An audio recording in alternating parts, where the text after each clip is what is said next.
Doctor Baba Saheb આંબેડકરને લઈને કેન્દ્રીય ગૃહમંત્રી અમિત શાહે થોડાક દિવસ પહેલાં એક નિવેદન આપ્યું હતું. આ નિવેદનના કારણે વિવાદ દિવસે ને દિવસે વધતો દેખાઈ રહ્યો છે. આ મામલામાં ભારતીય જનતા પાર્ટી પણ બેકફૂટ ઉપર જોવા મળી રહી છે. ત્યારે આજે ગુજરાતમાં અમદાવાદ ખાતે વડગામના કોંગ્રેસના ધારાસભ્ય જિગ્નેશ મેવાણીએ પત્રકાર પરિષદ યોજી હતી. જે પત્રકાર પરિષદમાં તેમણે આગામી દિવસોમાં કેન્દ્રીય ગૃહમંત્રી અમિત શાહના વિરોધના મામલે તેઓ શું કરવા જઈ રહ્યા છે તેને લઈને પણ દલિત સમાજને એલાન કરતા શું જણાવ્યું છે ને શું તેમની આગળની રણનીતિ છે, વિગતે વાત કરીએ. વૈષ્ણવજન તો તેને કહીએ જે પીડ પરાઈ જાનાને રે. નમસ્કાર દર્શક મિત્રો, નવજીવન ન્યૂઝમાં આપનું સ્વાગત છે. હું છું ફૈઝાન. થોડાક દિવસ પહેલા રાજ્યસભાના સદનમાં કેન્દ્રીય ગૃહમંત્રી અમિત શાહ એક નિવેદન આપી રહ્યા હતા. આ નિવેદનમાં તેઓ ડૉક્ટર બાબા સાહેબ આંબેડકરને લઈને વાત કરી રહ્યા હતા અને ત્યારબાદ એક વિડીયો છે તે વાયરલ થાય છે. તે વિડીયોના કારણે સમગ્ર દેશભરમાં ગૃહમંત્રી અમિત શાહ વિરુદ્ધ દલિત સમાજ, વિપક્ષી નેતાઓ, આદિવાસી સમાજના લોકોમાં રોષ ભભૂકી ઉઠે છે. જેમાં જણાવી દઈએ કે ડૉક્ટર બાબા સાહેબ આંબેડકરને લઈને નિવેદન આપ્યું છે. તે નિવેદનના મામલામાં દલિત સમાજના લોકો માંગ કરી રહ્યા છે કે કેન્દ્રીય ગૃહમંત્રી અમિત શાહ પોતાના ગૃહમંત્રી પદ ઉપરથી રાજીનામું આપે અને દેશભરથી આ મામલે માફી માંગે. આ મામલામાં ભારતીય જનતા પાર્ટી પણ બેકફૂટ ઉપર મુકાઈ હોય તેવી સ્થિતિનું નિર્માણ થયું છે. ત્યારે અલગ અલગ રાજ્યના મુખ્યમંત્રીઓને પણ ડેમેજ કંટ્રોલ કરવા માટે ભારતીય જનતા પાર્ટીના દિલ્હી હાઈકમાન્ડ તરફથી આદેશો આપવામાં આવ્યા છે. અલગ અલગ રાજ્યના મુખ્યમંત્રીઓ છે પત્રકાર પરિષદ પણ યોજી રહ્યા છે અને જણાવવાનો પ્રયાસ કરી રહ્યા છે કે કોંગ્રેસ દ્વારા ખોટી ભ્રમણા ફેલાવવામાં આવી રહી છે. ત્યારે આ વચ્ચે આજે ગુજરાતના અમદાવાદ ખાતે વડગામના કોંગ્રેસના ધારાસભ્ય જિગ્નેશ મેવાણીએ એક પત્રકાર પરિષદ યોજી આગામી દિવસોમાં અમદાવાદમાં દલિત સમાજ કેન્દ્રીય ગૃહમંત્રી અમિત શાહના વિરોધમાં શું કરવા જઈ રહ્યો છે તેને લઈને તેમણે વાત કરતા શું કહ્યું. સૌ મિત્રોનું આ પ્રેસ કોન્ફરન્સમાં સ્વાગત છે. આપ સૌ જાણો છો એમ ગયા અઠવાડિયે આ દેશની પાર્લામેન્ટમાં આ બંધારણના ઘડવૈયા ડૉક્ટર બાબા સાહેબ આંબેડકરનું ભારતના ગૃહમંત્રી શ્રી અમિત શાહ દ્વારા અપમાન કરવામાં આવ્યું અને એ સાથે ભારતની પાર્લામેન્ટ એ દુનિયાની પહેલી પાર્લામેન્ટ બની જેના મંચ ઉપર એ રાષ્ટ્રના એ દેશના સંવિધાન નિર્માતાનું ઇન્સલ્ટ કરવામાં આવ્યું હોય આવો જગતમાં બીજો કોઈ દાખલો નથી. અમિત શાહે કહ્યું કે આંબેડકર આંબેડકર કરના આજકલ ફેશન બન ગયા હૈ.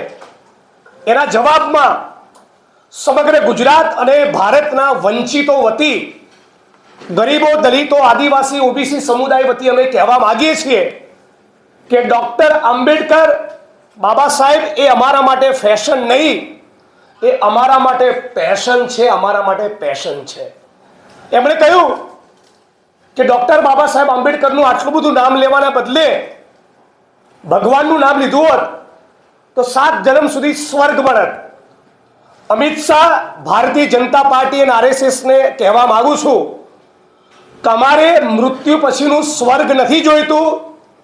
અમારે જીવતે જીવ આ જન્મમાં, આ જીવતરમાં અમારી ઉઘાડી આંખે અસ્પૃશ્યતાની નાબૂદી જોઈએ છે. અમારે અમારા જીવનકાળમાં એક એવો દિવસ જોવો છે જેમાં એક પણ દલિત સમાજના વ્યક્તિએ માથે મેલું ઉપાડવું ન પડે કે ગટરમાં ઉતરીને 400 રૂપિયા માટે મરવું ન પડે. અમારે અમારા જીવનકાળમાં, મર્યા પછી નહીં, અત્યારે એવો દિવસ જોઈએ છે જેમાં ભારતીય સમાજમાંથી જાતિ વ્યવસ્થાનું ઝેર ગાયબ થઈ જાય. આવો સમાજનું નિર્માણ થાય, સમાનતા, માનવતાના સામાજિક ન્યાય સુનિશ્ચિત થાય, એવા ભારતનું નિર્માણ કરવામાં, એવા ભારતનું સર્જન કરવામાં સૌથી અગ્રેસર ભૂમિકા એ ડૉક્ટર બાબા સાહેબ આંબેડકરની હતી. એટલા માટે અમે આંબેડકર આંબેડકર આંબેડકર આંબેડકર કરીએ છીએ અને આંબેડકર આંબેડકર આંબેડકર કરતા રહેવાના છીએ. જેણે ગોડસે ગોડસે કરવું હોય એને ગોડસે મુબારક. અમે આંબેડકરમાં માનીએ છીએ, અમે આંબેડકર આંબેડકર કરતા રહેવાના. જેણે મનુસ્મૃતિ મનુસ્મૃતિ મનુસ્મૃતિ કરવું હોય એને મનુસ્મૃતિ મુબારક. અમે ડૉક્ટર બાબા સાહેબ આંબેડકરનું સંવિધાન સંવિધાન સંવિધાનની જય પોકારવાના.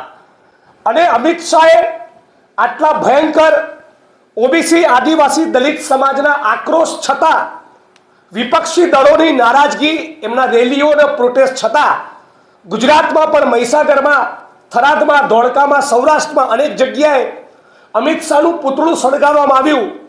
અમે પણ ગઈકાલે પ્રોટેસ્ટ કર્યો, છતાં આજ દિન સુધી ગૃહમંત્રીના પદેથી ઇસ્તીફા, રાજીનામું આપવાની વાત તો છોડો, મારાથી આ જે શબ્દો નીકળી ગયા ડોક્ટર બાબા સાહેબ આંબેડકર વિરુદ્ધ, એ બદલ હું દિલગીર છું, માફી માંગુ છું. એવી સોરી માફી પણ કહેવા તૈયાર નથી.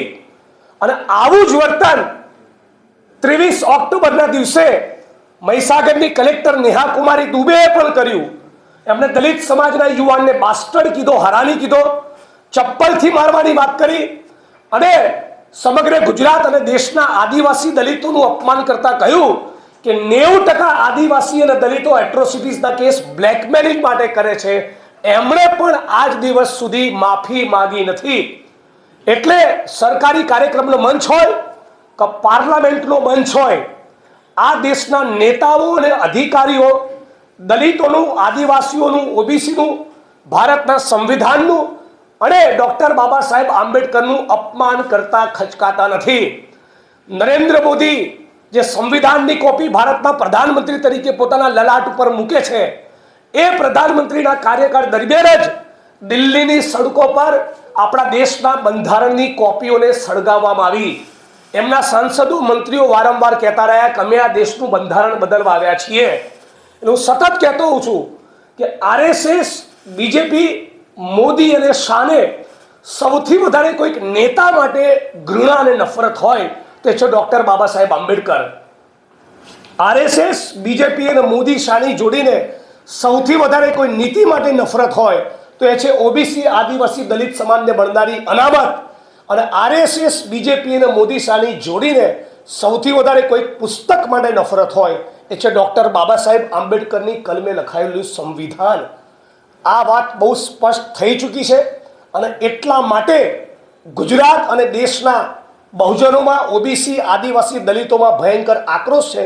અને તમામ દલિત બહુજન સંગઠનોએ સાથે મળી 2 દિવસ પૂર્વે દિલ્હીથી પ્રેસ કોન્ફરન્સ યોજી 28 તારીખે એક રાષ્ટ્રવ્યાપી આંદોલનનો કોલ આપેલો.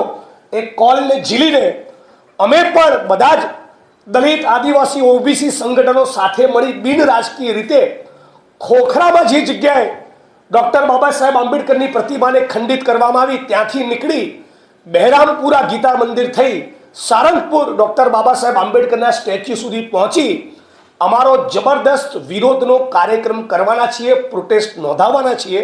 અને 28 તારીખે અમે પોલીસ પરમિશન માગી છે. હવે જોવું એ છે કે ગુજરાતમાં કમલમના ઇશારે ચાલતી સરકાર અને પોલીસ જે જુગારના અડ્ડા, કૂટણખાના, દારૂનો કારોબાર અને એમડી ડ્રગ્સનો વહીવટ કરે છે, એ અમારા ડેમોક્રેટિક રાઇટ માટે પોલીસની પરમિશન આપે છે કે કેમ, એ અમારે 28 તારીખે જોવું છે. અમે 28 તારીખે બધા જ સંગઠનો સાથે મળી ડોક્ટર બાબા સાહેબ આંબેડકરના અપમાનની વિરુદ્ધમાં અમિત શાહ માફી માંગવા મજબૂર બને, રાજીનામું આપવા મજબૂર બને, એના માટે પ્રોટેસ્ટ રેલી કરવાના છીએ. અને બાદ પણ અમિત શાહ માફી ન માગે તો સમગ્ર ગુજરાતમાં નેહા કુમારીની ધરપકડ અને અમિત શાહની રાજીનામું, આ 2 માંગણીઓને લઈને ગુજરાતના 33 જિલ્લામાં સ્વાભિમાન સંમેલન કરવાના છીએ, જેના કાર્યક્રમો આવનારા દિવસોમાં અમે જાહેર કરીશું. પણ ફરી કહું છું કે ડૉક્ટર બાબા સાહેબ આંબેડકર બંધારણના નિર્માતા છે. એમના કારણે ભારતનો ઓબીસી, આદિવાસી, દલિત અને વંચિત વર્ગ એ સ્વાભિમાનપૂર્વક, આત્મસન્માન અને ગૌરવપૂર્વક જીવન જીવતા શીખ્યો. અને એટલા માટે છેલ્લા શ્વાસ સુધી અમે આંબેડકર કરતા રહીશું.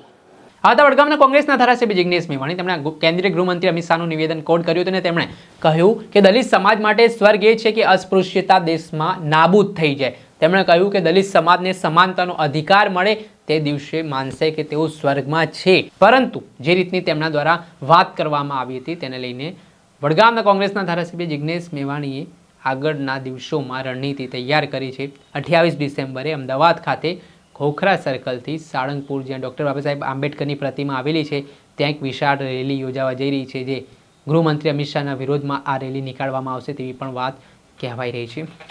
સાથે જ તેમણે જે મહીસાગરના જિલ્લા કલેક્ટર IAS નેહા કુમારીને લઈને પણ વાત કરી હતી. જે તે સમયે દલિત સમાજને ત્યાં પણ મંજૂરી નહોતી મળી, તેને લઈને પણ વાત કરીને અમદાવાદમાં તેઓ એવી આશા વ્યક્ત કરી રહ્યા છે કે તેમને આ કાર્યક્રમની મંજૂરી મળવાની છે. ત્યારે જોવાનું રહ્યું કે આગામી સમયમાં કયા પ્રકારની પરિસ્થિતિનું નિર્માણ થાય છે. દર્શક મિત્રો, નવજીવન ન્યૂઝને આપ લાઇક કરી લો, સબસ્ક્રાઇબ કરી લો અને શેર કરવાનું ભૂલતા નહીં. વૈષ્ણવજન તો તેને કહીએ જે